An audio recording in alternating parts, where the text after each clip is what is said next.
Right, so we need to be very careful when we talk about derivatives to distinguish values and prices and notional from each other. That's something that we will get to later.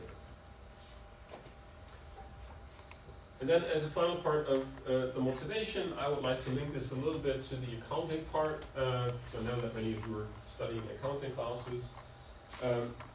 So in Germany there is a legal requirement through law to actually implement a risk management or risk detection system.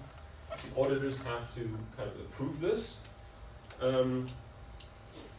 as part of their kind of auditing of the annual reports. So there's a section in the annual report, it's usually text. Some people, some companies also publish some data on this. I really like, or I will provide an example, for example, from Lufthansa. They're very open with their kind of risk management strategy. For example, they're telling us how they kind of procure the kerosene for their flights in advance. So they tell us what's their strategy and tell us which products they use and what the price is that they lock in. Right? So some companies have very nice reports here that we can look at, and Lufthansa is a great example for that. Right? So there needs to be a lot of commentary around this. Bit more to kind of communicate transparently to investors. It does not say that you have to enter transactions to reduce your risk. It just says that you have to be honest in the reporting about the risks that you face. Right? But most companies actually do. So Lufthansa was just one example, but also look at maybe automobile companies that sell cars in the US. Right? So you have an exchange rate, which is moving quite a lot. Not reduce the risk from the foreign exchange rate, what you would have to do is, say the car is produced in Germany, you would have to adjust the price of the car in the US permanently, right? Just to kind of have the same profit as before, not to make losses. So companies would like to avoid that. So what they're doing is they're entering transactions to secure themselves a fixed exchange rate maybe for the year, and then the car prices are going to be constant over the year, and then they reevaluate that in the next year or so. Right, so aware that Daimler, for example, has a big foreign exchange trading desk, so they hire their own traders to kind of manage their global positions.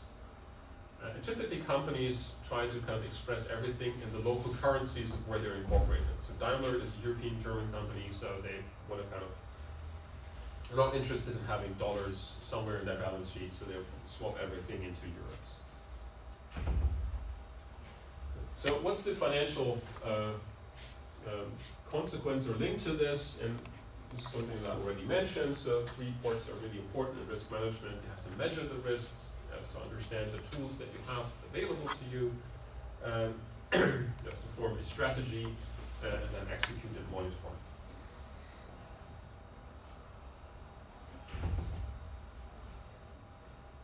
So that's basically on the content, on the motivation so far. I think I've mentioned that my objective for this class is to give you an overview of the main products that are available and listed here in the different markets that we're going to touch on. It's really a broad spectrum, just not quite sure which markets you're more interested in. The commodity markets are kind of a niche market, but I think it's very kind of current topic because of the energy prices. From a corporate point of view, the fixed income and credit derivatives markets are more important, and for private investors, probably the equity and stock options part are more important. So the risk measurement is something I already mentioned, and then finally going to be able to price the core products and apply them in simple kind of examples for risk management.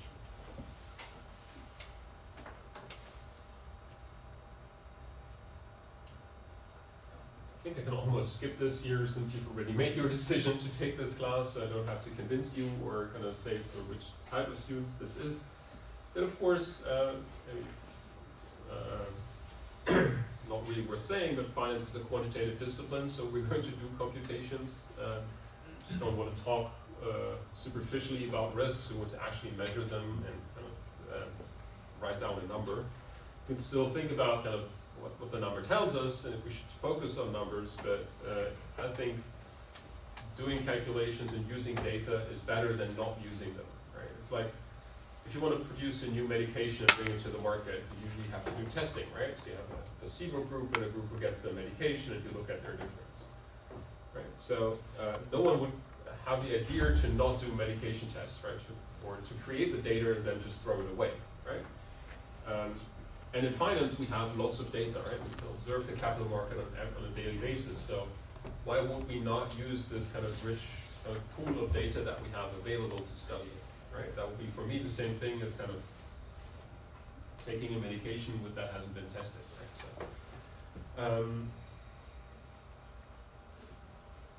we will study some theories, and again, as I mentioned, under idealized conditions. However, I will kind of see from the book of Ivo Welsh that I quoted, I will try to kind of show you where the flaws of the theories are and whether they really work in real life.